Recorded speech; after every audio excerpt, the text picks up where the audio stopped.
the dunk. Watch Dr. J take off from the free throw line on Michael Jordan's soar, untouched to the rack, and tell me man can't fly. In the early days of the game, players were encouraged either by the rules or the culture of the game to stay grounded. Now, players on every court on the planet are dunking the ball in ways that no one has ever dreamed of. I'm living in my hoop dream, yo. The possibilities are limitless, I'm telling you. This is the main event, tried to tell all of y'all. This is the main event, king of the street ball. Let's face it, when the whistle blows, I go all out. This is for anyone who put my game in doubt. I'm still in tour, still main event on the floor. I'm Wally Dixon, a.k.a. Main Event, and you're watching Sports Cool. Not everyone can do it, but it's everyone's favorite play, the dunk. This is my favorite play. I'm about to show you some of my favorite dunks and some exercise that will help you with your hops. And maybe one day you will be able to dunk. Maybe. The dunk. One of my favorites. Main event, king of the street ball. Dunking to me is freestyle. It's like an unwritten rhyme. Get up in the air and just let your body and your mind just go. Just soar through the air. Who say man can't fly? If you can't dunk, you gotta smack the backboard. If you can't smack the backboard, you got to grab the net. You gotta do something.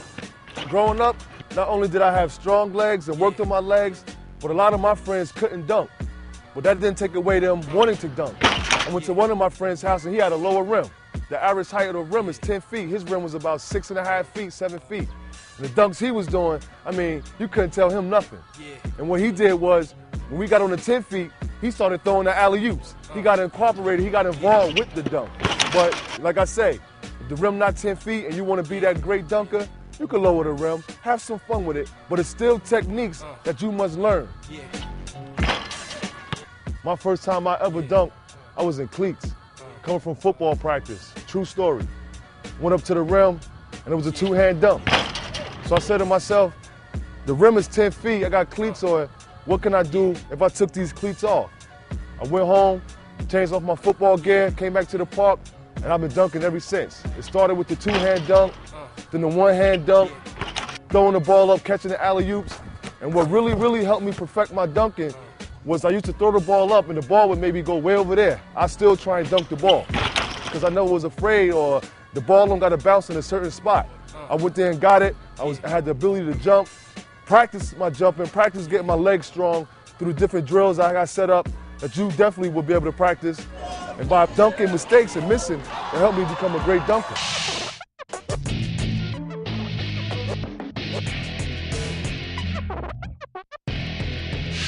While you're watching this at home, a good exercise to help you with your hops is toe raises. Toe raises help build up the muscle in your calf. Try and do 10 sets of 20 if you can. So you can be doing something while you're watching Sports Cool. Put your remote down and let's get right. Think of an imaginary box. 1 box, 2 box, 3 boxes, 4 boxes. Not only will you work on your strength, but as well as your balance. You want to start like that. Touch each box. Then you want to reverse it. As you can see, you want to do that 5 times with your left leg, 5 times with your right leg. Try and do sets. 5 sets of 10, 5 sets of 5. Remember, you're working against yourself. This next exercise I will show you is to work on strengthening your legs. It's called backboard taps. Maybe you don't have a backboard, or maybe you're not in the park. But if you can find a wall with a little height on it, you can practice this skill almost anywhere. You want to do it 10 sets of 5. Total, you should do it 50 times, but take about 15 to 30 seconds in between to get a break.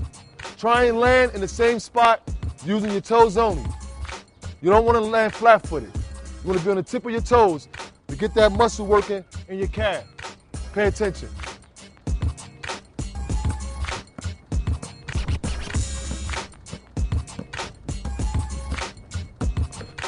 Ten. And then you do another 10, another 10, another 10, till you do 50. But take time so your muscles could develop and rest.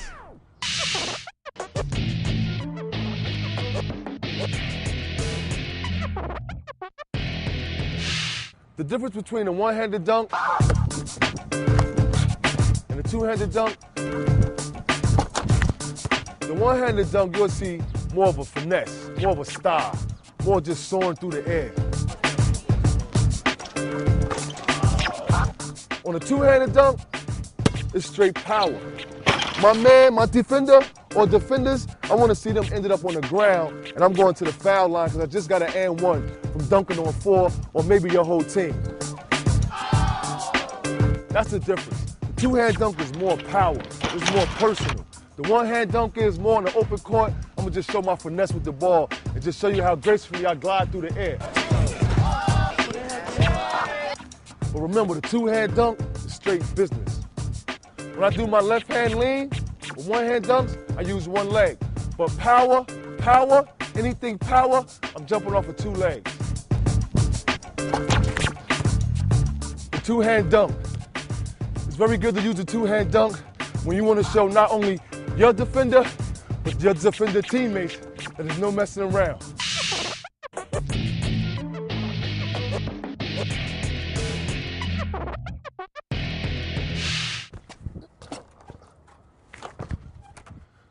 The tomahawk dunk.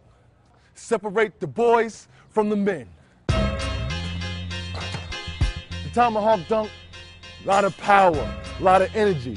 It lets your opponents know you're not playing. It's gonna be a long night if you catch a tomahawk dunk early, guaranteed you. The tomahawk dunk could be a dunk, open court, on the team. Myself, I preferably rather do it on my opponents rather than waste it in the open court. For open court, I gotta do a dunk with the name main event. My most memorable tomahawk dunk, I got 9 stitches. Shattered my hand, shattered the backboard, had glass all on my back.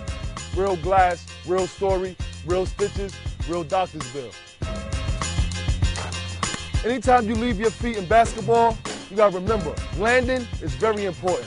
Whether you're doing a layup, a finger roll, or a monstrous tomahawk dunk, you must concentrate and practice on your landing.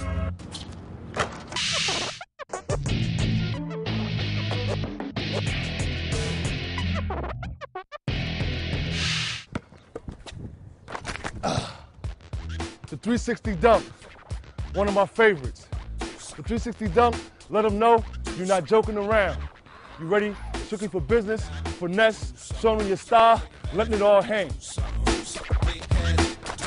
It's kind of like magic, because the defense see you in front of them, and when you spin, man, out of sight. The only person who knows what you're going to do is yourself. So you want to stay straight up in your move. You straighten your move. And when you're ready to take off, the key to it is to get whatever foot you're jumping off, to have that foot in a slant position, in a turn position, to know which way you're going to spin.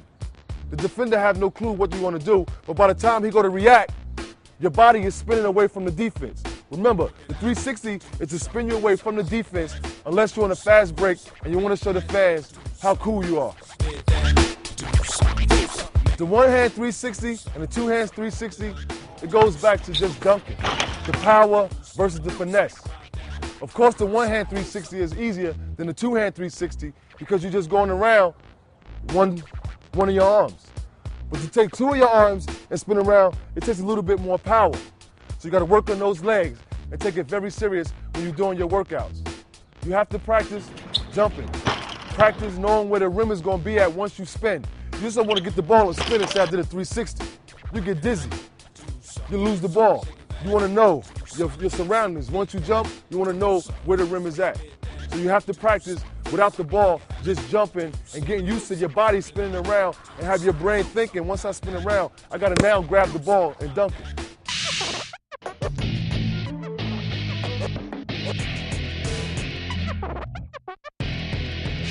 Off the backboard dunk, little showboating. I think when the fans, when you up by the game, you don't want to come out the gate unless it's 0-0 and do any kind of fancy dunking or off the backboard. You want to wait till you got a nice little comfortable lead, unless it's just an all-star game or you out on your street court and you working on your game. If you really have great jumping ability and been blessed with jumping ability and know how to control yourself in the air, you could do that dunk not only in the open court, but also on your defenders. Jump right over them. Throw it off the backboard and jump right over them. Believe it or not, when you throw the ball off the backboard, that's the decoy. They think that's your shot. And you go right back up and get it. Guaranteed a winner.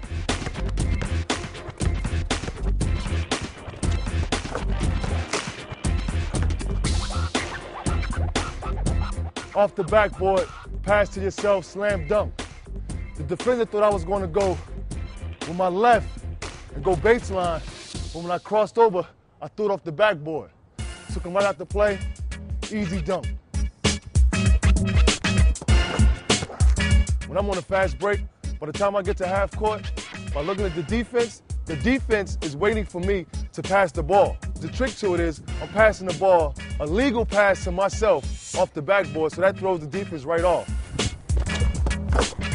At this point, my mind is already set that I'm going off the backboard. The other thing I have to do is get the defense to think that I'm going to pass the ball. So watch my hand and watch how I do that. My motion is there, but it's going off the backboard.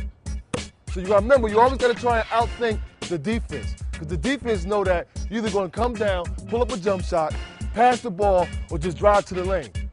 But I'm looking to give myself a self-pass. So once you get around this paint area here, you want to just get it up off that backboard and have it come off the front of the rim and finish the play.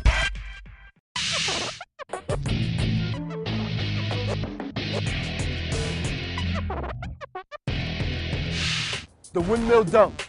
If you see a windmill, notice it goes around. What the windmill dunk is, you want to go up with the ball first and spin it all the way around and dunk it. Whether you're dunking with two hands with the windmill or you're dunking with one hand with the windmill. It's all into the wind. The wind makes a windmill effect. What makes a very good windmill is height. To get as high as you can in the air and just let your body gracefully go. And also a good wind is very important as well. When you decide to use a windmill, that means that you're just letting it all hang that night. You're showing everything. Because a windmill, you don't see every night. Everybody can't do it. Keep practicing your skills on what you've been taught on sports school, and maybe one day you'll be able to do this.